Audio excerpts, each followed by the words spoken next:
দেখো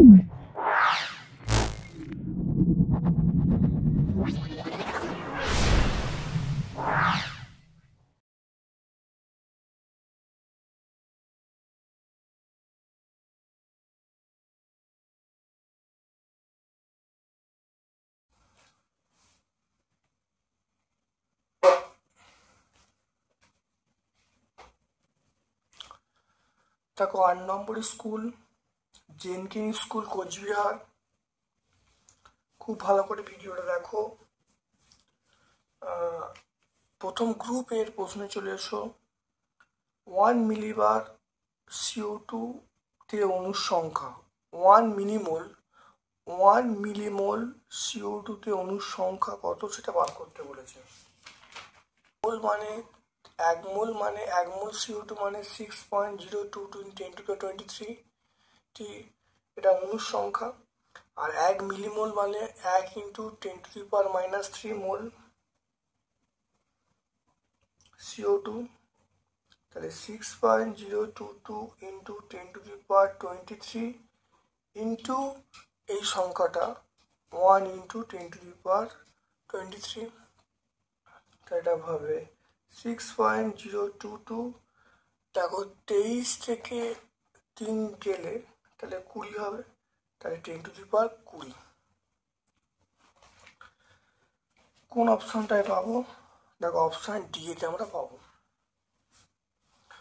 দেখে নাও, প্রদত্ত কোনটির অণুর সংখ্যা সর্বাধিক? প্রদত্ত কোনটির অণুর সংখ্যা সর্বাধিক? 18 গ্রাম জল। 18 গ্রাম জল মানে দেখে নাও 18 গ্রাম জল। 18 গ্রাম জল মানে আমরা বলবো 1 মোল। 1 মোল জল, এর মধ্যে অণুর সংখ্যা 6.022 × 10⁻23। এটা পেয়ে যাবো। তারপরে চলে এসো 34 গ্রাম অ্যামোনিয়া। 34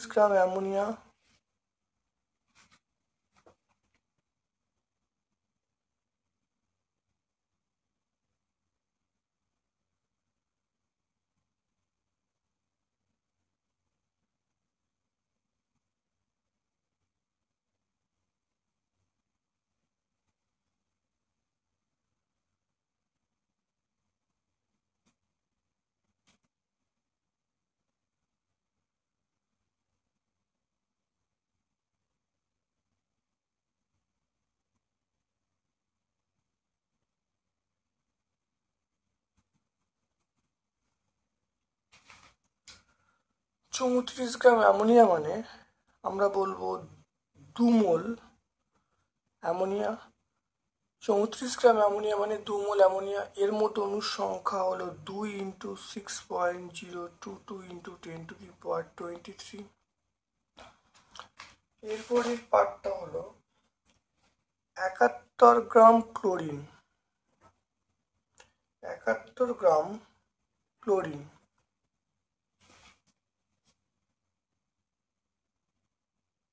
71 গ্রাম ক্লোরিন মানে আমরা বলবো এটা 1 মোল। 1 মোল ক্লোরিন, 71 গ্রাম ক্লোরিন হলো মানে আমরা বলবো 1 মোল। তারপরে দেখো 8 গ্রাম হাইড্রোজেন। 8 গ্রাম হাইড্রোজেন। 8 গ্রাম হাইড্রোজেন মানে আমরা বলবো 4 মোল। 4 মোল হাইড্রোজেন। তাহলে এর মধ্যে অণুর সংখ্যা আমরা বলবো 6.022 10⁻23। আর 4 মোল মানে 4 × 6.022 × 10⁻23। তাহলে 4 দেখে নাও ভালো করে। তাহলে 4 মোলের মধ্যে দেখো অণুর সংখ্যা সবচেয়ে বেশি। 1 মোলের মধ্যে অণুর সংখ্যা অ্যাভোগাড্রো, 2 মোলের মধ্যে 2 × অ্যাভোগাড্রো সংখ্যা, আর 4 মোলের মধ্যে 4 × অ্যাভোগাড্রো সংখ্যা। তাহলে 4 মোল হাইড্রোজেনের মধ্যে অণুর সংখ্যা বেশি হবে। তাহলে আমরা কি বলবো? তাহলে আমরা বলবো 8 গ্রাম। তাহলে 8 গ্রাম হাইড্রোজেনের অণুর সংখ্যা বেশি হবে। তাহলে অপশান ডি পেয়ে যাব। দেখে নাও তারপরে 1 নিউটন পার মিটার সমান ড্যাশ ডাইন পার সেন্টিমিটার। তিনেরটা দেখো 1 নিউটন পার মিটার, তাহলে 1 নিউটন পার মিটার মানে 1 ইন্টু 10⁵, এটা মিটার মানে 10⁵, তাহলে করলে হবে 10⁵ থেকে 2 বাদ দেবো, তাহলে 10⁵ হবে। তাহলে 10⁵ হলো 10⁵ আমরা কি বলবো, ডাইন পার সেন্টিমিটার। দেখে নাও 10⁵ আমরা পেয়ে যাব। 10⁵ মানে অপশান ডি। 10⁵ মানে আমরা কত পাবো, এটা হলো 1000 পাবো, তাহলে 1000 ডাইন পার সেন্টিমিটার, তাহলে এটা আমরা কোথায়, অপশান ডি তে পাবো। বল স্থির রেখে চাপ 10% যদি কমানো হয় তাহলে চাপ কত বাড়বে।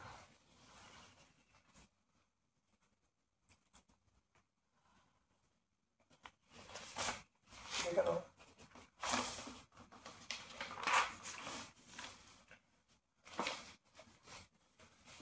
চারটা। আমরা জানি পি সমান F/A,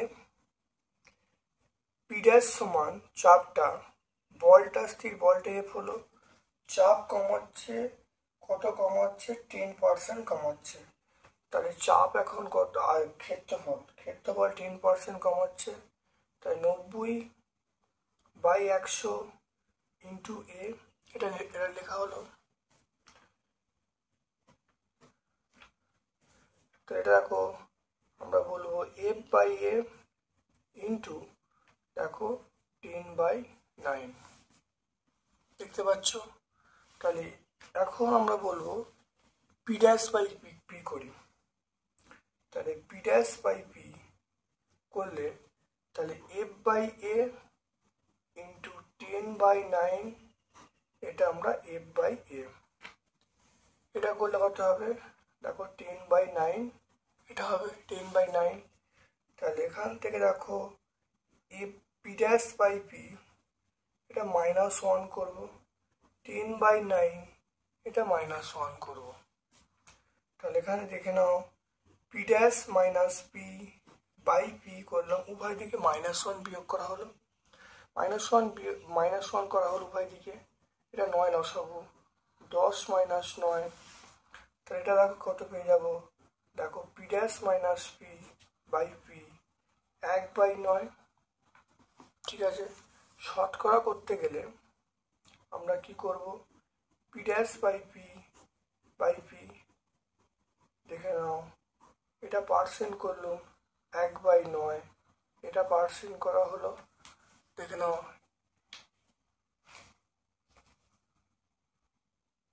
কত আসবে, 11.11%, তাহলে 11.11%। দেখে নাও অপশান বি আমরা চলে এলাম, অপশান বি।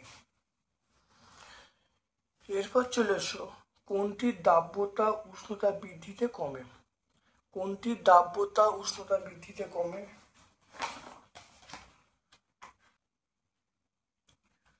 দেখো উষ্ণতা বৃদ্ধিতে KNO3 দাব্যতা উষ্ণতা বৃদ্ধিতে খুব দ্রুত বৃদ্ধি পায়, তাহলে উষ্ণতা বৃদ্ধিতে দাব্যতা কমে, ক্যালসিয়াম সালফেট কলিচিউম এগুলো হবে।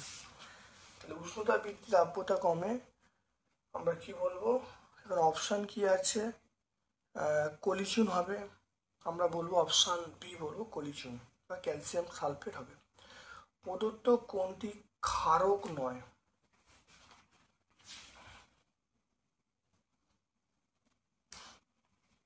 আচ্ছা NOHটা কিন্তু ক্ষার, NOHটা ক্ষারক নয়।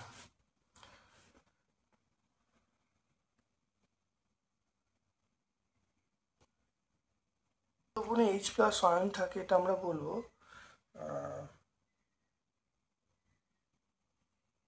H3O+, এইটা H+ আয়ন থাকে, H3O+ আয়ন হিসাবে থাকে।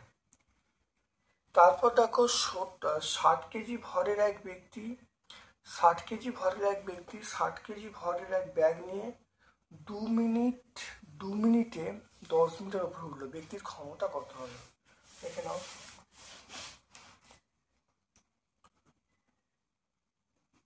তাহলে ক্ষমতা টি মানে আমরা বলবো W/T, মানে mgh/t। এম এর মান দেখো, এম এর মান দেখে নাও। 60 কেজি ভরের এক ব্যক্তি 60 কেজি ব্যাগ নিয়ে 10 কেজি ব্যাগ নিয়ে, তাহলে 60 + 10, তাহলে আমরা ভরটা হবে 60 + 10।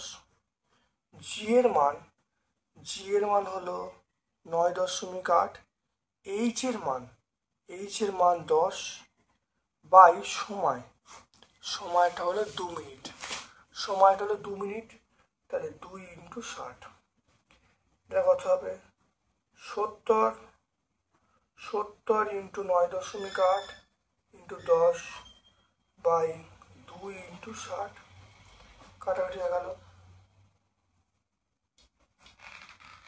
করলে যেটা আসবে 57.16, এটা ওয়াট, 57.16 ওয়াট। তাহলে কোন অপশানটা পাবো? দেখো 57.16, এটা 166 ছিল, তাহলে 56166, তাহলে 57.17 ওয়াট। তাহলে কোন অপশানটায় পাবো দেখে নাও। আমরা পাবো, সেটা হলো অপশান এ তে পাবো। গ্রুপ বি এর প্রশ্নে চলে এসো। গ্রুপ বি এর প্রশ্নে দেখো, কোনো যৌগের ভর এবং আণবিক ভর যথাক্রমে mg এবং mg, যৌগটির মোল সংখ্যা কত হবে? মোল সংখ্যা বার করার নিয়ম হলো, মনে রাখবে যৌগটির ভর এবং আণবিক ভর, এটা মনে রাখবে। মোল সংখ্যা বার করার নিয়ম হলো তাহলে mg/mg, তাহলে m/m, এটাই মোল সংখ্যা। একটি পূর্ণ দৃঢ় বস্তুর ইয়ন গুণাঙ্ক, এটা আমরা অসীম বলবো, অসীম, এই চিহ্নটা অসীম। পীড়ন ও বিকৃতির মধ্যে অধিকতর মৌলিক, আমরা বলবো কোনটা? বিকৃতি অধিকতর মৌলিক। প্রান্তীয় বেগ লাভ করার পরে সান্দ্র মাধ্যমে পতনশীল বস্তুর ত্বরণ কি হবে? 0 হবে। ভাসমান বস্তুর আপাত ওজন আমরা 0 বলবো। তারপরে চলে এসো তরল দ্রাবকে কঠিন দ্রাবের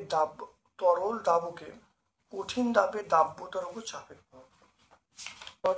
তরলে কঠিন দ্রাবের দাব্যতার উপর চাপের কোনো প্রভাব নেই, দেখতে পাচ্ছি চাপের কোনো প্রভাব নেই।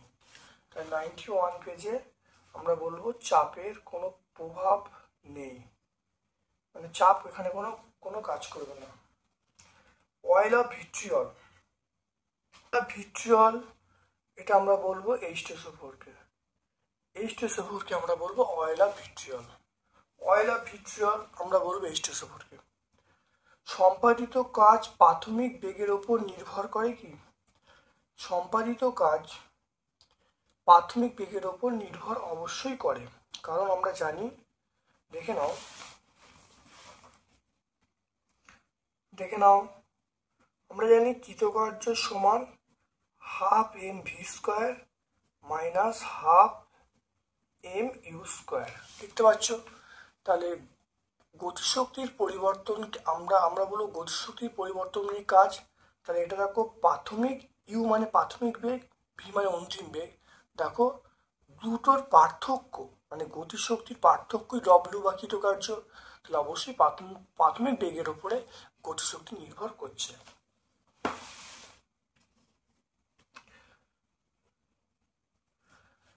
কোন শর্তে কার্যের পুনরুদ্ধার সম্ভব?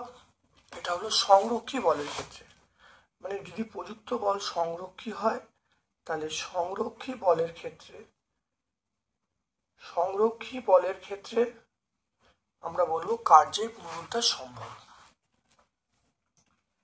চলে এসো গ্রুপ সি এর প্রশ্নে। দেখো 1 গ্রাম 1 অণু অ্যামোনিয়া প্রকৃতপক্ষে ভর কত?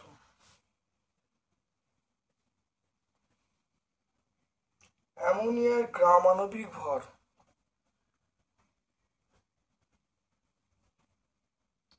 অ্যামোনিয়ার গ্রামাণবিক ভর এটা কত হবে? 17 গ্রাম। 14 প্লাস 3 17 গ্রাম। তাহলে আমরা বলবো 6.022 ইন্টু 10⁻23 অ্যামোনিয়া অণুর ভর, অ্যামোনিয়া অণুর ভর আমরা বলবো 17 গ্রাম। এটা একটি অণুর ভর আমরা বলবো 17/6.022 ইন্টু 10⁻23 গ্রাম। এটা করলে যেটা আসবে 2.82 ইন্টু 10⁻⁻23 গ্রাম। খুব ভালো দেখে নাও। 6.022 ইন্টু 10⁻23 অ্যামোনিয়া অণুর ভর 17 গ্রাম। এককে বার করলে দেখো পেয়ে যাচ্ছে, দেখে নাও। এটা পেয়ে যাচ্ছে 17/এইটা করলে দেখো 2.82 ইন্টু 10⁻23 গ্রাম।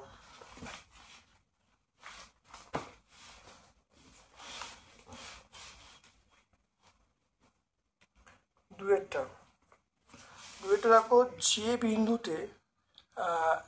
দেখো যে বিন্দুতে বেগ শীর্ষের মান বলা যায় 0.4 মিটার, তরল প্রবাহের বেগ নির্ণয় করতে বলেছে। শীর্ষ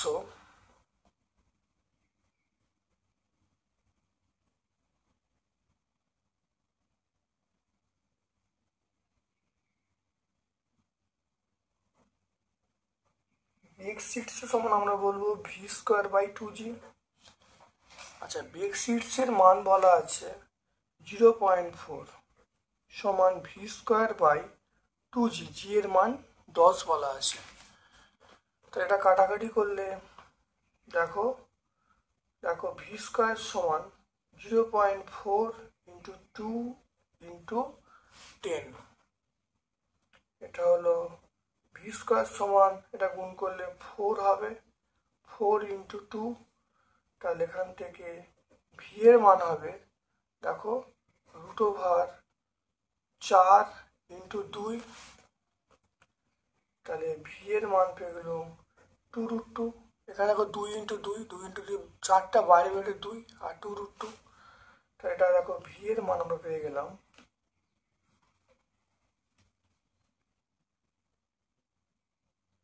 2.82।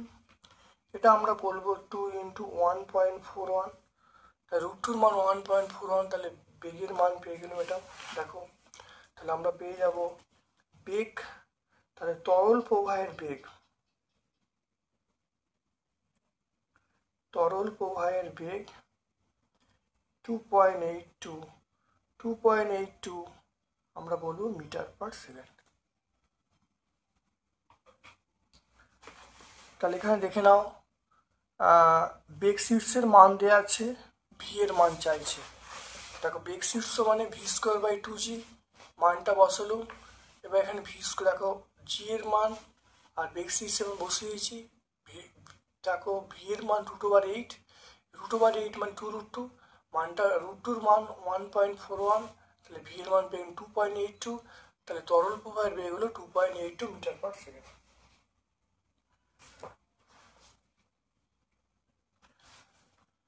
দেখে নাও, একটি বস্তু তার আয়তনের 4/5 অংশ জলে নিমজ্জিত অবস্থায় ভাসে, বস্তুটির ঘনত্ব কত? এটা আমরা অথবার প্রশ্নটা পাই, যেখানে অথবার প্রশ্ন। তাহলে ধরি বস্তুর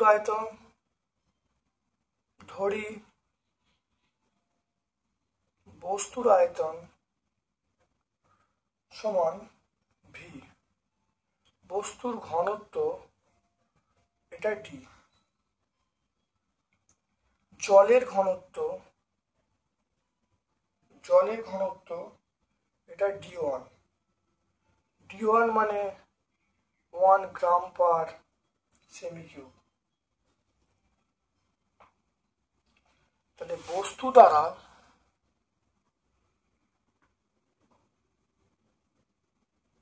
বস্তু দ্বারা অপসারিত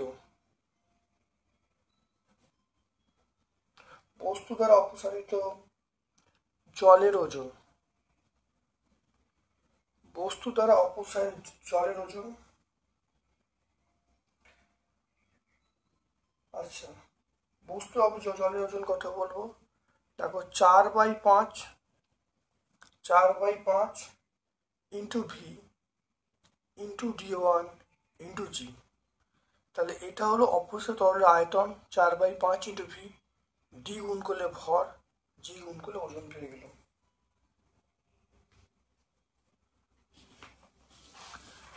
দেখে নাও। তারপর দেখো ভাষণের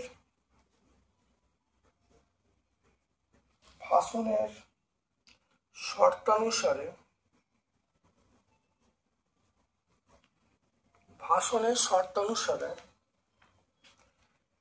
ভি ডিজি সমান 4/5 ভি d1 জি।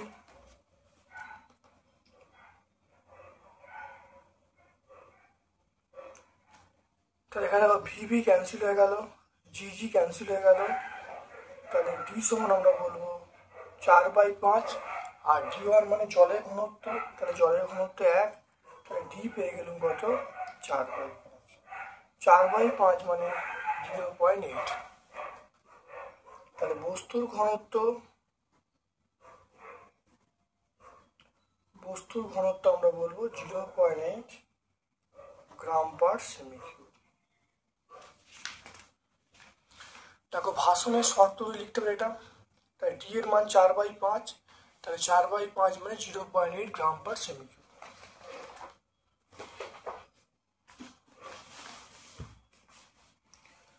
আচ্ছা, এরপর দেখে নাও গ্লোবাল লবণের দাব্যতা লেখো, অঙ্কন করতে বলছে, ব্যাখ্যা করতে বলছে।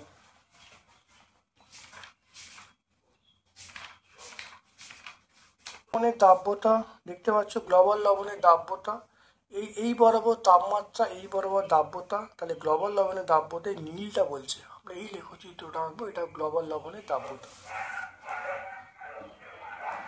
দেখো উষ্ণতা বৃদ্ধিতে, প্রথমে বাড়ছে। দেখো গ্লোবাল লবণের তাপমাত্রা দেখো প্রথমে উষ্ণতা বাড়ছে, তারপর কমছে। দেখে নাও, প্রথমে বাড়লো তারপর কমলো। তাহলে 91 পেজ আমরা পেয়ে যাব, পেজ নাম্বার 91।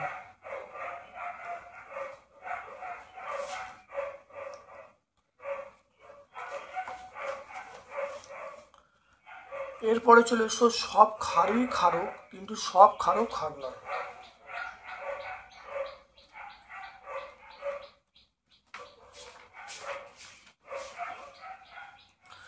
দেখে নাও, সব ক্ষারই ক্ষারক, সব ক্ষারক ক্ষার নয়। এখানে সুন্দর করে ব্যাখ্যা করা আছে, একটু পড়ে নেবে। এখানে এটা আছে, এর পরের পার্টটা এইটা দেখে নাও ভালো করে, পেজ নাম্বার 99 আমরা পেয়ে যাব। অসমভারে দুটো বস্তু একই বেগে চলছে, কে বেশি কাজ করবে?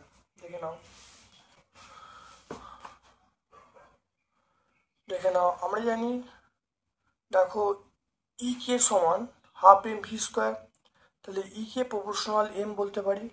তাহলে E2/E1 বলবো M2/M1। তাহলে যার ভর বেশি হবে তার কিন্তু কার্য কম হবে। অর্থাৎ ভারী বস্তুর, দেখে নাও, দেখো এখানে দেখে নাও M2টা গ্রেটার দেন M1। M2টা যদি M1 থেকে বড় হয় তাহলে E2 গ্রেটার দেন E1 হবে। তাহলে ভারী বস্তুর গতিশক্তি বেশি হবে এবং সেটা বেশি কাজ করতে সামর্থ্য হবে। তাহলে ভারী বস্তুর গতিশক্তি বেশি এবং বেশি কাজ করতে সামর্থ্য হবে।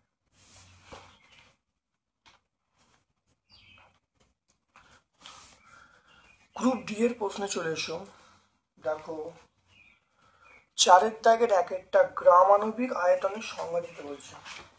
চাপ ও উষ্ণতায় 1 গ্রাম অণু পরিমাণ যে কোনো গ্যাসে যে পরিমাণ আয়তন দখল করে থাকে তাকে মোলার আয়তন বা গ্রাম আণবিক আয়তন বলে। এনটিপিতে এর মানটা হলো 22.4 লিটার। এরপর চলে এসো 36 গ্রাম জলে হাইড্রোজেন পরমাণুর সংখ্যা বার করতে বলছে। দেখে নাও।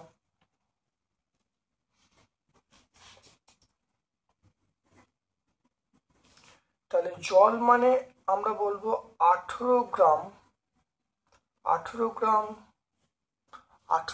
জলে 18 গ্রাম জলে অণুর সংখ্যা 18 গ্রাম জলে অণুর সংখ্যা আমরা বলবো 6.022 ইন্টু 10⁻23 আর এখানে কত আছে? 36 গ্রাম জলে অণুর সংখ্যা আমরা পাবো 6.022 ইন্টু 10⁻23, এটা বাই 18 ইন্টু 36 টি। ঠিক আছে,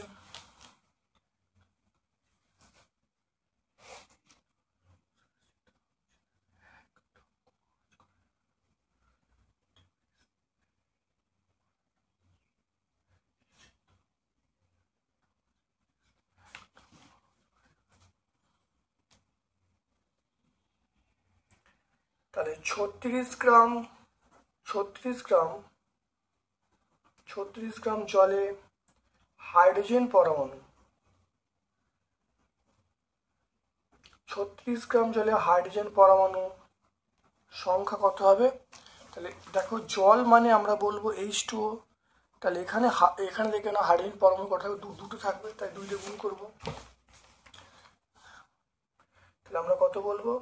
তাহলে 6.022 ইন্টু 10⁻23 ইন্টু 36 ইন্টু 2 বাই 18, কাটাকাটি করলে 2, তাহলে 4 হয়ে যাবে। তাহলে 6.022 ইন্টু 4 ইন্টু 10⁻23, এটা করলে কত হবে দেখে নাও। এটা 24.088 ইন্টু 10⁻23। 18 গ্রাম জলে অণুর সংখ্যা এটা পেয়ে গেলাম। একে কত? 36 কত? তাহলে 36 গ্রাম জলে যে হাইড্রোজেন পরমাণু কত হবে? তাহলে দেখে নাও। তাহলে একটা 2 দিয়ে গুণ হবে। কেন? কারণ দেখো হাইড্রোজেন দেখো দুটো আছে, তাহলে 2 দিয়ে গুণ হলো। তাহলে 6.022 ইন্টু 4 করলে দেখো 24.088 ইন্টু 10⁻23।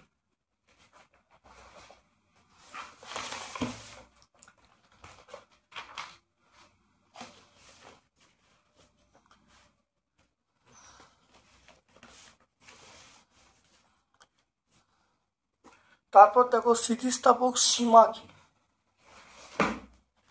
দেখো প্রযুক্ত বলের দেখে নাও, প্রযুক্ত বলের যে সীমা পর্যন্ত বল অপসারণ করলে বস্তুটি পূর্বের অবস্থায় ফিরে পায় তাকে আমরা স্থিতিস্থাপক সীমা বলবো। দেখে নাও স্থিতিস্থাপক সীমা, পেজ নাম্বার 58।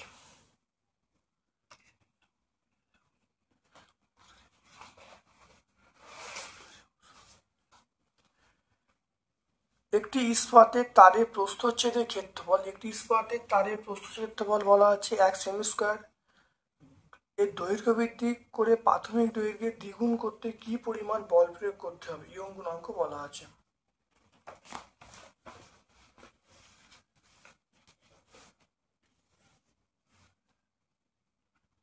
বলা আছে 1 সেমি স্কোয়ার, দৈর্ঘ্য বৃদ্ধি করে প্রাথমিক দৈর্ঘ্যের দ্বিগুণ করলে। তাহলে আমরা জানি ইয়ং গুণাঙ্ক এটা লিখব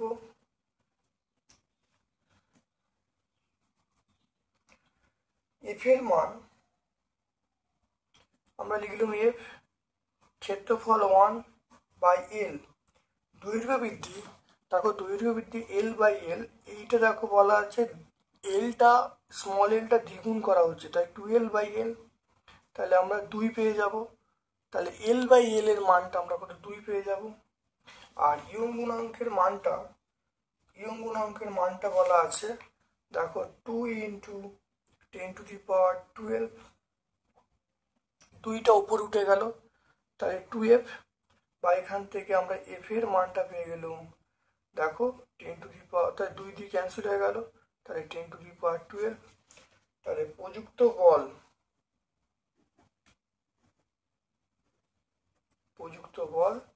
10⁻12 ডাইন। দেখে নাও ক্ষেত্রফলটা বলা আছে, আমাকে বলা আছে দৈর্ঘ্য বৃদ্ধি করে দ্বিগুণ করা হলো। তাহলে এলে এই মানটা স্মল এল মানে 12 পেয়ে গেলাম, তাহলে 12/L মানে 2 পেয়ে গেলাম। তাহলে এখানে 2 বসিয়ে দিলাম, 2টা উপর উঠে গেল, ইয়ং গুণাঙ্কের মান বসিয়েছি, এফের মান পেয়ে 10⁻12। তাহলে প্রযুক্ত বলের মানটা 10⁻12 ডাইন।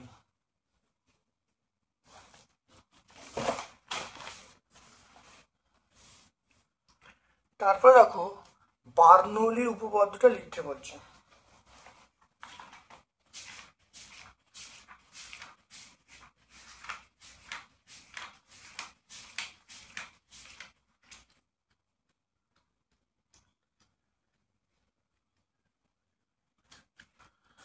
বার্নৌলির উপপাদ্য: আদর্শ প্রবাহী ধারারেখ প্রবাহের ক্ষেত্রে ধারারেখ যে কোনো বিন্দুতে প্রতি একক আয়তনে গতিশক্তি, স্থিতিশক্তি, চাপ শক্তির সমষ্টি ধ্রুবক।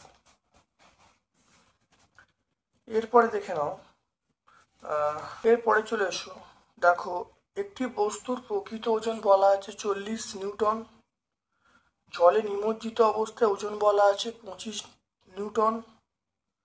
তাহলে বস্তুটির আয়তন এবং ঘনত্ব নির্ণয় করতে বলেছে।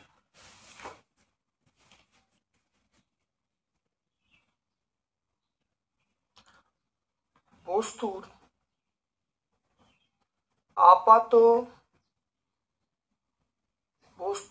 আপাত ওজন হ্রাস, বস্তুটির আপাত ওজন হ্রাস আমরা কত বলবো? বস্তুটির আপাত ওজন হ্রাস আমরা বলবো, খুব ভালো দেখে নাও, তাহলে 40 মাইনাস 25 নিউটন, তাহলে আমরা বলবো 15 নিউটন।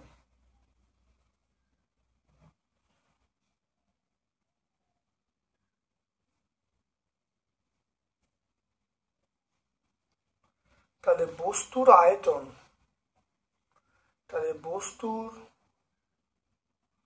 বস্তুর ভর মানে কত হবে?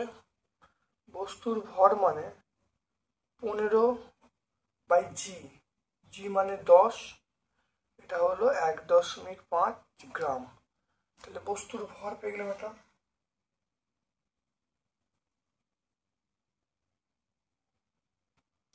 তাহলে বস্তুর আয়তন কত হবে? 1.5, তাহলে আমরা জানি,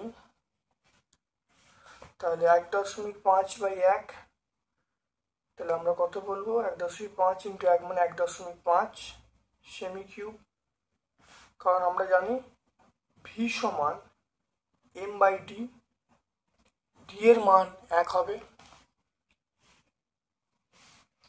তাহলে আমরা পেয়ে যাব বস্তুর ঘনত্ব, এটা আমরা পেয়ে যাব কত? জলে নিমজ্জিত অবস্থায়, তাহলে বায়ুতে ওজন কত ছিল দেখে নাও, বায়ুতে কত ছিল? বায়ুতে 40, তাহলে ভর বার করার জন্য 40 বাই, আমরা বলবো 40 বাই, এটা ভর পেলাম 40/10 ভর বাই, দেখো এটা 1.5 ভর বাই আয়তন, তাহলে দেখে নাও 4/1.5।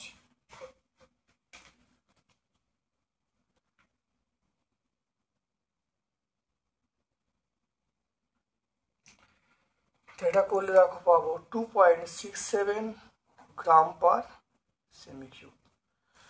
দেখো বস্তুর ওজনে আপাত হ্রাস আমরা পেয়ে গেলাম।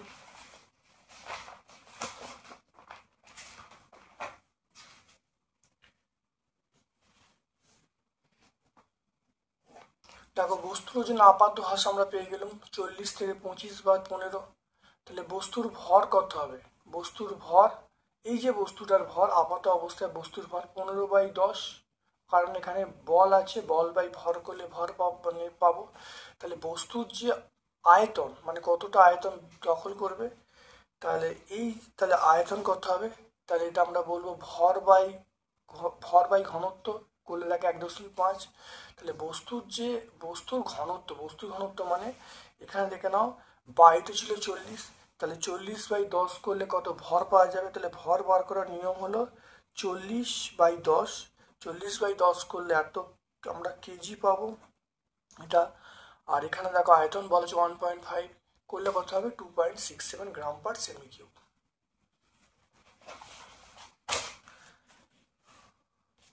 তারপর দেখে নাও দাব্যতা কোন কোন বিষয়ের উপর নির্ভর করে।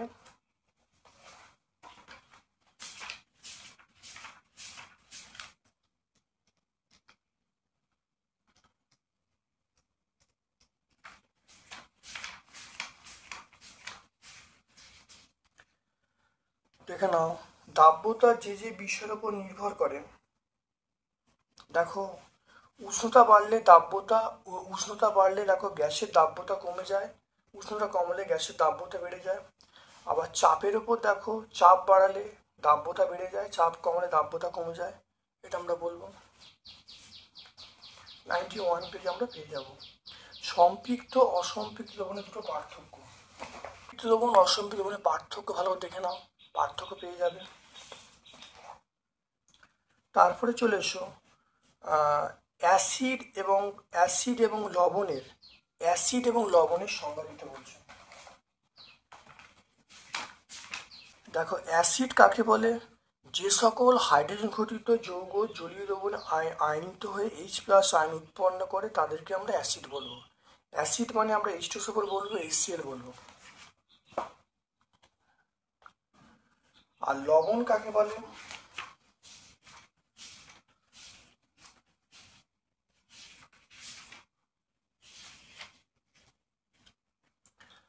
লবণ কাকে বলে? অ্যাসিডের প্রতিস্থাপনযোগ্য হাইড্রোজেন পরমাণু ধাতু বা ধাতুদ্রবী মূলক দ্বারা আংশিক বা সম্পূর্ণরূপে প্রতিস্থাপিত যে যৌগ উৎপন্ন হবে তাকে লবণ বলবো। যেমন ZnSO4 একটা লবণ।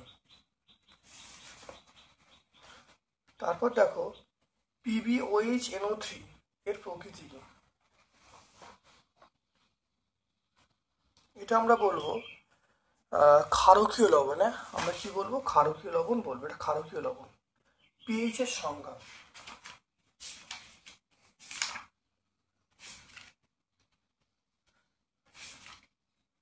দেখে নাও পিএইচ এর সংজ্ঞা আমরা এখান থেকে পেয়ে যাবো। দেখে নাও পিএইচ কাকে বলে, এখানে দেখো পেয়ে যাবো। তারপর চলে এসো অথবার প্রশ্নে সমীকরণ সহ হাইড্রোক্লোরিক অ্যাসিডের শনাক্তকরণে বিক্রিয়া লিখতে বলছে। চিনিতে গাঢ় H2SO4 যোগ করলে কি ঘটবে? দেখে নাও একটি টেস্ট টিউবে পরীক্ষাধীন তরলের মধ্যে কিছুটা সিলভার নাইট্রেট দ্রবণ যোগ করলে সিলভার ক্লোরাইডের স্বাদ অধক্ষেপ পড়ে, যা নাইট্রিক অ্যাসিড অদাব্য, কিন্তু অতিরিক্ত অ্যামোনিয়া যোগ করলে এটা হলো হাইড্রোক্সাইড দাব্য। এখানে তরলটা হলো হাইড্রোক্লোরিক অ্যাসিড। HCl + HNO3 সমান AgCl + HNO3, AgCl + NH4OH সমান AgNH3 Cl + 2H2। গাঢ় H2SO4 যোগ করলে কি ঘটবে? দেখো চিনির বর্ণ কালো হয়ে যাবে, কার্বনে পরিণত হবে। C12H22O11 চিনির সঙ্গে যোগ করলে দেখো 12 C উৎপন্ন হবে এবং জলে অণুটা শোষণ হয়ে যাবে। কার্যের সংজ্ঞা দিতে বলছি। এটা আমরা কার্যক্ষমতা শক্তি যে পেজটা আছে সেখানে তোমরা অবশ্যই পেয়ে যাবে, তবে একবার দেখে নাও।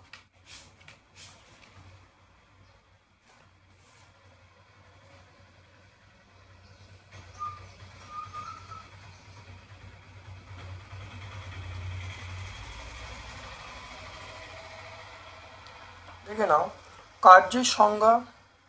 দেখে নাও কোনো বস্তুর উপর বল প্রযুক্ত হলে যদি বলে প্রয়োগ বিন্দু স্মরণ ঘটে তাহলে বলবো প্রযুক্ত বল কাজ করেছে। এরপর দেখো 10 কেজি ভরের বস্তুকে ভূপৃষ্ঠ থেকে 10 মিটার গভীরে নিয়ে গেলে বস্তুটির সঞ্চিত শক্তি রাশিমালা শক্তি নির্ণয় করতে বলছে। দেখে নাও আমরা জানি ভূগর্ভের ভূপৃষ্ঠ থেকে ভেতরে নিয়ে গেলে, ভূপৃষ্ঠ থেকে বস্তুটি গভীরে নিয়ে গেলে শক্তির মানটা মাইনাস হয়। তাহলে এম এর মান এখানে বলা আছে 10 কেজি, জি এর মান বলা আছে 9.8 মিটার পার সেকেন্ড স্কোয়ার, আর এইচ এর মান বলা আছে 10 মিটার। তাহলে মানটা বসিয়ে দিলাম। তাহলে এটা দেখো, এম এর মান 10, জি এর মান 9.8 ইন্টু 10, এটা করলে কত আসবে, -980। দেখে নাও কত হবে, দেখো -980। এককটা আমরা কি বলবো, নিউটন। তাহলে এটা আমরা কি বলবো, তাহলে -980 হবে। তাহলে শীতশক্তির মানটা হবে, মানে ভূগর্ভের মধ্যে শীতশক্তির মানটা ঋণাত্মক হবে, তাহলে -980 নিউটন আমরা বলবো। তারপর দেখে নাও, কখন একটি বস্তুর গতিশক্তির শীতের সমষ্টি ধ্রুবক হয়, যখন বস্তুটা অবাধে পড়তে থাকে। অবাধে পতনশীল বস্তুর গতিশক্তি এবং শীতশক্তির সমষ্টি ধ্রুবক হয়। দেখে নাও, অবাধে পতনশীল বস্তু ক্ষেত্রে যান্ত্রিক শক্তি নীতি প্রতিষ্ঠা, এটা আমরা জেনেছি। তারপর দেখো, অথবা প্রশ্ন, প্রমাণ করো গতিশক্তি সমান হাফ এম ভি স্কয়ার। এখানে দেখে নাও, আমরা এখান থেকে বলবো, এটা অবশ্যই প্লেলিস্টে আছে, কার্যক্ষম শক্তি প্লেলিস্টে আছে, দেখে নাও, এটা লিখবে। এখান থেকে দেখো, এখানে এই সমীকরণ প্রতিষ্ঠা, এখানে দেখো হাফ এম ইউ স্কয়ার আছে, কিন্তু কোশ্চেনে হাফ এম ভি স্কয়ার আছে, তাহলে ভি এর জায়গায় ইউ এর জায়গায় আমরা ভি করে দেবো। এখানে দেখে নাও, আমরা এখানে কি করে দেবো, ইউ এর জায়গায় ভি করে দেবো। তার আগে একটু দেখে নেবো, এই অন্তিম বেগটাকে আমরা কি ধরে নেবো, ভি ড্যাশ ধরে নেবো। অন্তিম বেগটাকে আমরা ভি ড্যাশ ধরে নেবো, আর এই ইউটাকে আমরা ভি ধরে নেবো। তাহলে ভি ড্যাশটা আমরা শূন্য, ভি ড্যাশ বলতে এরকমভাবে লিখবো, ভি ড্যাশ সমান শূন্য। তাহলে এখানে ভি ড্যাশ শূন্য হয়ে যাবে, আর ইউ এর জায়গায় ভি লিখবো। তাহলে এই যে সমীকরণটা ইকে, বা শুধু ই লিখতে পারো, হাফ এম ভি স্কয়ার আমরা লিখব। তোমরা দেখবে প্লেলিস্টে অবশ্যই আছে। অভিকর্ষের অধীনে অবাধে পতনশীল বস্তুর উচ্চতার সঙ্গে বস্তুর গতিশক্তি, স্থিতিশক্তি, যান্ত্রিক শক্তির লেখচিত্র অঙ্কন করতে বলছে। নাও আমরা এই লেখচিত্রটা অঙ্কন করব। দেখো, উচ্চতার সঙ্গে শক্তি, উচ্চতা এক্স অক্ষে উচ্চতা আর ওয়াই অক্ষে শক্তি। এটা দেখো ইপি, এটা হলো স্থিতিশক্তির লেখচিত্র, এটা হলো ইকে, এটা গতিশক্তির লেখচিত্র, আর এটা হলো আমরা বলবো ই, মানে যান্ত্রিক শক্তির মোট শক্তির লেখচিত্র। তাহলে আমরা এই ছবিটা আঁকবো, এই ছবিটা আঁকলেই কিন্তু উত্তরটা হয়ে যাবে।